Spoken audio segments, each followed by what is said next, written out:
Comme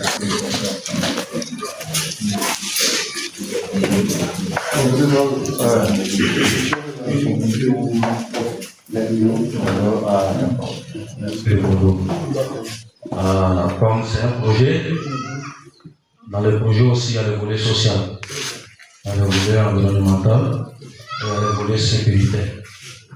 Donc, concernant le volet social,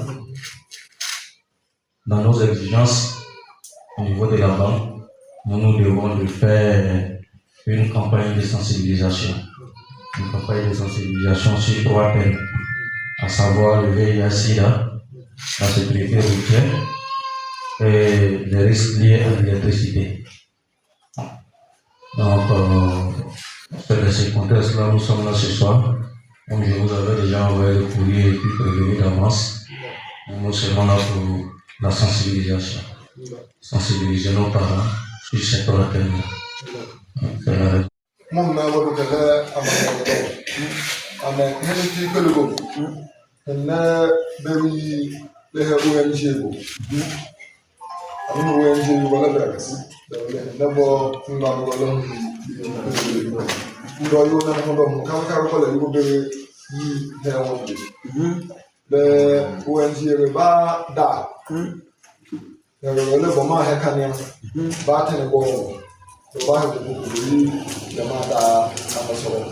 Pour échanger, nous allons parler sur différents thèmes. Comme l'a dit d'entrée M. Traoré, nous allons parler du VIH-Sida et IST.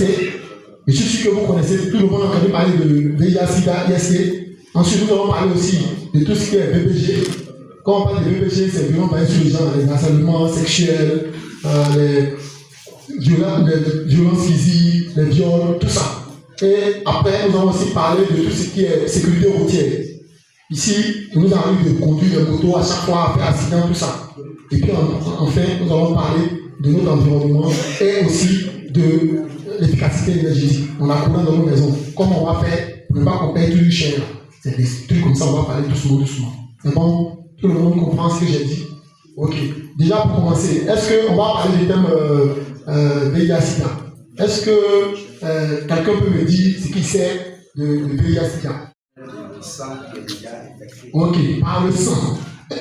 Un bon pour lui, un bon pour lui. Merci beaucoup, cher frère. Par le sang. C'est-à-dire, si tu prends un objet tranchant, que tu as blessé quelqu'un qui a le virus, et toi aussi tu prends pour te blesser avec, tu peux être contaminé. Les objets là, on peut citer pêle-mêle, les lames, machettes, couteaux, aigus, tout ce qui est objet tranchant. Ça va ici, se protéger en utilisant les préservatifs comme il a dit. Parce que celui avec qui tu vas, tu ne le connais pas. Tu ne sais pas quel est son statut. Si ce n'est pas ta femme, tu ne sais pas quel est son statut. Donc, si tu ne te protèges pas, tu peux être contaminé du VIH. Donc déjà, c'est un élément essentiel en se protégeant. Donc, que eux là, peut-être ceux qui étaient avec eux là-bas, vous ne savez pas. Nos soeurs, nos filles, nos mamans peuvent aller et puis quelque chose va arriver. Elle va donner à son petit gars du village, son petit gars du village va prendre, elle va donner à une autre, et puis c'est comme ça vient dans le village. C'est bon? Donc nous sommes là pour parler, pour communiquer, pour que déjà, pour commencer à dire à nos soeurs, à nos parents, à nos filles, que ceux qui viennent d'arriver là, on ne les connaît pas. Si jamais vous devez faire, protégez-vous. Mais si vous ne le pas, vous protégez, faites attention à ce que vous faites. Parce qu'eux sont quittés ailleurs, ils sont venus travailler. Donc des choses peuvent arriver. Raison pour laquelle nous sommes là, pour vous le dire, pour que vous aussi vous puissiez prendre déjà vos précautions. Si quelqu'un sida, que jamais on sait, quelles sont les attitudes qu'on peut avoir avec lui? Oui. Qui est enceinte. Une femme enceinte, qu'est-ce qu'elle doit faire pour ne pas contaminer son bébé? Merci beaucoup. Pour une femme enceinte, normalement dans notre centre de santé, on le fait maintenant. Quand une femme enceinte, elle va à l'hôpital, on lui dit de faire le CMP. Donc on prend son sang, on fait ses analyses, tout. On voit si elle a le virus ou pas. Si jamais c'est le cas, on touche du bois. Si jamais c'est le cas, on commence à prendre déjà les précautions. On lui donne déjà les médicaments qu'elle va prendre pour protéger le bébé. Et dans son carnet, on écrit le jour de l'accouchement, on fait pour elle accouche de façon spéciale, avec tous les moyens à côté pour ne pas que l'enfant soit contaminé. Et même quand on finit, on fait aussi les tests des enfants. Si jamais il est contaminé, on commence à mettre sur les médicaments très tôt. C'est comme ça que ça se fait. Donc c'est en faisant ses analyses à l'hôpital, en faisant son test, qu'elle peut savoir, et on commence à protéger pour ne pas que l'enfant soit contaminé. Il y a des cas où des femmes ont eu le VIH et elles ont accouché sans que l'enfant ait le VIH. Ça existe beaucoup. Seulement, il faudrait qu'on signale. Parce que si tu n'as pas su, tu vas contaminer l'enfant pendant l'accouchement. Ok. Merci beaucoup. Le papa pose la question de savoir comment le sida se manifeste. C'est-à-dire, quand tu as le virus, comment ça s'appelle la maladie, comment ça se manifeste. Il y a plusieurs symptômes. Il y a plusieurs, mais c'est quoi on a l'habitude de prendre le cas d'ici, la main levée sur une personne qu'on souhaiterait frapper, ici aussi. Une personne qu'on essaye de draguer parce que nous travaillons à l'argent. Voilà, voici, tu es parti à la boutique, tu appelles le truc rapidement, la petite tata. Tu ne la connais pas, comme c'est le premier rendez-vous là. Donc tu veux te protéger pour ne pas avoir VIH. Bon, c'était déjà ici, non? Voilà.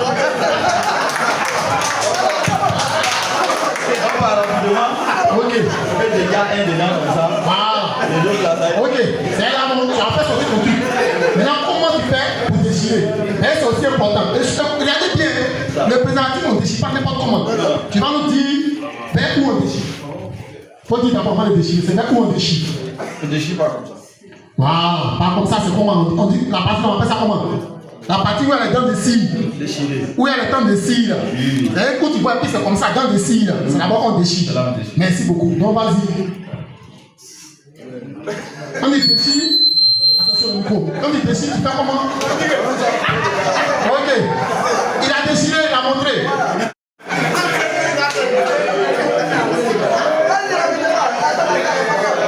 Ok. Faut te poser. Selon vous, est-ce qu'il a bien fait? Comme il a fait, il a bien fait. C'est ouvert. Donc, C'est ouvert. fait. Il y a le bout. Merci. La petite tête là. La tête là, on pince. Pour enlever l'air dedans. Chasser l'air, Merci. on pince. Il a percé comme ça. Il pèse ça fort. On attrape ça. Pour ne pas que l'air reste. Parce que si l'air reste, c'est l'air qui fait après ça. Parce que c'est mouvement, ça fait comme ça. C'est pas qu'on a commencé comme ça. Donc on fait bougou là. Ça peut faire peau. Donc pour ne pas faire peau là, il faut percer. Pour ne pas que l'air reste dedans. Maintenant, regardez. Quand on a pincé, on dépose sur la tête. Merci. Puis avec l'autre main, on déroule. Merci. Vous voyez, tu as deux mains. L'autre tu pèses, l'autre tu déroules la belle. Et puis tu laisses. Merci. Ça doit être vite. C'est bien vite comme ça. Donc quand tu as commencé là, ça ne va pas se casser. C'est après maintenant quand on va finir notre affaire là, que ça va venir ici. Maintenant quand ça vient ici, il y a les manières aussi d'enlever. Tu voulais te protéger, les gens ne vont pas le toucher. Donc on peut pas se fond, mais tu attrapes par le bas là. Et puis tu enlèves petit à petit jusqu'à... Non, comme c'est le bois, ça va quitter. Voilà, petit à petit. Maintenant quand tu finis, est-ce qu'on va jeter un coup comme ça? Est-ce qu'on va jeter un coup comme ça? On attache. On attache d'abord. Voilà, tu dois attacher et t'enchier. Donc quand on finit, on attache. Et le liquide est au bout. Et puis tu attaches. Merci. Voilà, celui qui fait enfant là, c'est au bout. Comme toi tu ne connais pas la femme, tu avais pas ça te fait. Pourquoi c'est ton truc là? Donc, toi ça va jeter. C'est bon? Ok. Vraiment pardonnez, mais c'est important. C'est important de revenir toujours dessus. Ok. Merci beaucoup. Merci bien. Mon ami, qui a répondu là? Okay. Les accidents. Merci. Un bon pour lui. Un bon pour lui. Combat de sécurité. On peut faire allusion aux accidents. Ma question, non, on me pose. Oui.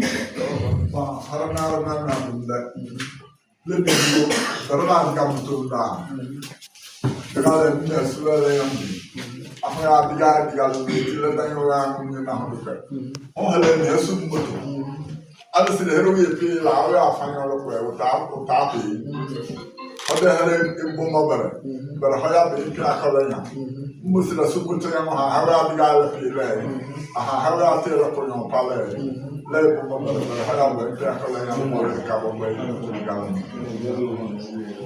Bon, je viens de dire, c'est aux jeunes on doit donner plus de conseils.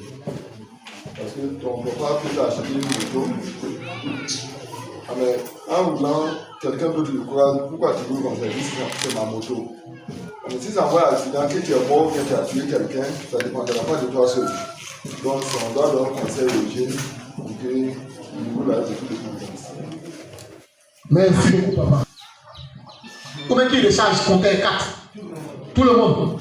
Qui pense qu'après le compteur là, c'est on recharge trop? Qui pense ça? Tout le monde pense ça. Ok. Maintenant, un pas pour lui. Merci beaucoup, papa. Donc, il a dit que quand il y a la lumière, c'est ça? C'est-à-dire que quand tu es dans une maison, toi-même tu as vu, maman, tu es dans la maison là, courant là, c'est allumé. Tu sors, tu as pris quelqu'un, et puis tu es parti, tu sors. Ça, c'est pas gaspillage. C'est pas gaspillage. Demain, tu as dit que non, même côté là, un peu c'est fini. Oh, tu as oublié que tu as laissé lumière allumée hier et avant-hier. Donc, c'est important pour nous, quand on voit qu'une pièce est vide, qu'il n'y a personne quelque part, on éteint et puis on s'en va.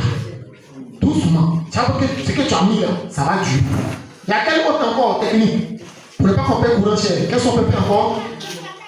Lui a dit éteindre la lumière. Il y a beaucoup de techniques. Hein? Waouh, les appareils. Quand tu sors de ta maison pour débrancher tes appareils, si tu as poste, tu as ventilateur, tu as télévision, tu as réfrigérateur, quand tu sors pour débrancher tes appareils. C'est bon? Nous allons parler d'abord de comment est-ce qu'on peut éviter les sida. Pourquoi ils sont venus travailler chez vous ici? Ils veulent parler des sida. Parce qu'effectivement, le monsieur que vous voyez vient travailler avec des gens qui sont payés par moi. Nous, on n'est pas payés.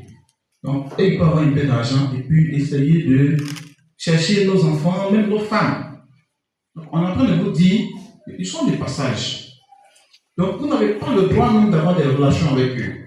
Mais si jamais quelqu'un te plaît et que tu vas avoir des relations, comme je ne le connais pas, c'est un étranger, il faut donc se protéger pour ne pas qu'il me laisse une maladie avant de partir. C'est pour ça qu'ils ont parlé des préservatifs. Ça, c'est la volonté. Ça peut arriver, tu vois, quelqu'un dans ton village, tu es bien joli, tu n'es pas marié, tu es célibataire, ça peut essayer. Ça doit se faire selon vos règlements ici. Quand on aime quelqu'un au village, comment on fait? On passe par les parents, on va saluer, tout le monde te connaît, on dit c'est sa femme. Ça, c'est légal, on peut le faire. Mais on ne reste pas par derrière parce qu'on a un peu d'argent. Nos élèves qui sont là, on dit, bon, viens, midi, je vais te donner à manger, et puis tu vas aller en santé. Le deuxième sujet, c'était la violence basée sur le genre. On n'a pas le droit de se frapper. On n'a pas le droit de frapper nos femmes. Ça, c'était avant. Mais souvent, même quand tu frappes ta femme après, elle te fait pitié. Ça, dans la tradition. Il y a des femmes aussi qui frappent leur mari. On ne fait pas ça.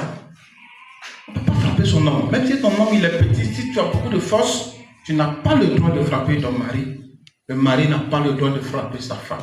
Quand il y a un problème, on s'assoit, il y a des chefferies qui sont là, on va les voir, dire voici ce que ma femme m'a fait, et puis on règle selon la règle. Aucune règle en Côte d'Ivoire ne dit que si quelqu'un a fait du mal, il faut frapper la personne. Ça n'existe dans aucune société. Mais pourquoi est-ce que d'autres personnes le font? C'est pas bon. C'est pas bon. Si quelqu'un est maltraité, c'est-à-dire est frappé régulièrement, la personne peut perdre son estime. C'est-à-dire l'envie de vivre là, ça va quitter dans toi et puis tu vas aller te tuer. On a aussi ces genres de morts là sur nos têtes. C'est pas bon. Évitons. Celui qui est victime de ça, et que si tu dis, plus ton mari te frappe, il y a des voies de recours. Ils ont dit ça tout à l'heure. Si on dit au président des jeunes, et que le président des jeunes peut faire savoir que quelqu'un a dit, le ministère de la femme, de la famille, de l'enfant qui a bon le coup, il y a donc un centre social. Ils ont des agents secrets dans tous les villages, juste pour protéger les personnes les plus faibles. Si c'est un homme qui est battu par sa femme, allez dire ma femme là, voilà comment elle se comporte avec moi. Ils vont venir parler avec la femme, de sorte qu'elle ne puisse plus le faire. C'est bien pourquoi on acclame le papa qui a dit que c'est aux jeunes on doit parler. Pourquoi acclamer le papa qui a dit qu'aux jeunes qu'on doit parler? Parce que souvent je trouve que nous, on est jeunes, et puis on oublie ce pourquoi on nous attend. Ou bien comment je fais pour aller, pour revenir, pour construire ma maison maintenant? Parce que tu es encore chez ton papa, tu allais payer mon touche, moi je paye. Et puis ça te prend. Mais il faut toujours te dire que là où tu es sorti, tu es en train de partir. Il y a ta femme, il y a ton enfant, il y a ton papa. Ils sont à la maison, ils t'attendent. Si la peau là, on va bien les informer. Est-ce que c'est bon? Celui qui oublie ça, Quand tu es en train d'accélérer, que ça ne te vient pas à l'esprit, ça veut dire que toi-même tu n'as pas de conscience. Ta vie ne t'appartient pas. Parce qu'en réalité, vous voyez pourquoi l'école a bien pour laquelle matin une histoire, vous n'avez pas le droit de rouler une moto parce que vous n'avez pas le permis. Pourquoi on doit avoir un permis avant de rouler une moto? C'est parce qu'en faisant le permis, on vous dit voilà comment on roule une moto. Voici les conditions de sécurité. Dans ce cas de projet, il y a eu un accident de moto où quelqu'un est mort. Tout simplement parce que le monsieur était en train de rouler à vive allure dans le village. Et comme il ne sait pas c'est quoi la droite, c'est quoi la gauche quand on est sur la piste, il a pris la direction opposée. Le tricycle venait. Lui aussi, il venait, il était en plein. Au moins, il a fait la collision, le tricycle voulait le dévier, il est allé à gauche. Le tricycle était allé à gauche. Ils sont allés se croiser. Lui qui est sur la moto est décédé. 3 jours après. Il a fallu qu'il sache que quand tu es sur une moto, ou bien dans une voiture, il faut toujours faire la priorité à droite. Quand il y a un problème, quelqu'un va à droite, à sa droite, on ne va jamais se croiser. Le véhicule qui vient derrière, il y a un autre qui vient devant toi. Et puis toi, tu es encore sur la voie là. Mais tu cherches ta mort. Tu cherches ta mort. Mais si tu descends doucement, tu es sauvé. C'est pas fait d'orgueil, c'est pas parce que tu as peur. Il faut être peureux pour rester en vie. Il faut être peureux pour rester en vie. Il faut être prudent pour rester en vie. Je vous le dis parce que ça arrive chaque jour sur la voie. Vous prenez l'autoroute, vous prenez n'importe quelle voie, restez sur le trottoir. Roulez à vitesse modérée. Si tu vois que la personne vient derrière toi, tu peux voler le bouton un peu. Mais dès que tu vois dans ton rétroviseur, tu descends doucement. C'est pas grave, tu vas arriver où tu vas, c'est sûr.